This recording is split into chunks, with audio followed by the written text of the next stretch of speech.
আমি নিজে একজন আইনের মানুষ হওয়ার জন্য আমি এই ব্যাপারে মন্তব্য করা থেকে বিরত থাকছি বিশেষ কারণে। কারণ আমরা এর আগে পশ্চিমবঙ্গ সরকারের পেনশনের ক্ষেত্রে আমরা দেখেছি একইভাবে প্রায় 1 বছর হতে চললো, ডেট পড়ছে না।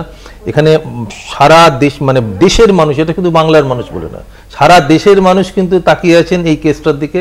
এবং আগামীকালকে আমরা অনেক আশা করেছিলাম যাক একটা কিছু নিশ্চয়ই ঘটনা ঘটেছে। যদি তিনি অসুস্থ হয়ে থাকেন, যেটা ও বললো, আমরা তার দ্রুত আরোগ্য কামনা করি। কারণ এখানে দেখুন শুধুমাত্র একজন মানুষকে কে খুন করেছে আজকে শুধুমাত্র প্রশ্নটা সেটা না, তার চেয়ে আরো অনেক বেশি, যেটা কিছুক্ষণ আগে কৃষাণু বলছিল মিথ্যে ছড়ানো হচ্ছে। 100 বার এটা মিথ্যে ছড়ানো হচ্ছে, অস্বীকার করে লাভ নেই। কিন্তু প্রথম মিথ্যাটা কে ছড়িয়েছে? যে এটা খুন নয়, এটা আত্মহত্যা, এবং সেটা একদম সরকার এবং প্রশাসনের সর্বোচ্চ স্তর থেকে করা হয়েছে। না না পার্থদা, এটাতে ডিফার মিথ্যে মানে পুলিশ কি সেটাকে কগনিজেন্স নিয়ে সুইসাইডের মামলা করেছে নাকি পুলিশ মামলা করেছে? মামলা করেছে,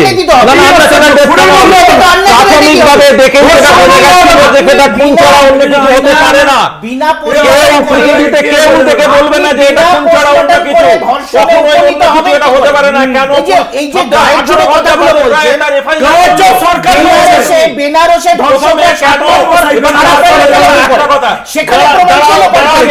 আমাকে বলতে বলেছে যেখানে প্লেস অফ অকারেন্স তার আসার যাওয়ার রাস্তা যাবার সেটা বলুন, সেই না বলুন, আপনি বলছেন এইগুলোই তো করবে, এর উপরে নানা রকম ঘটনা যদি ঘটে মানে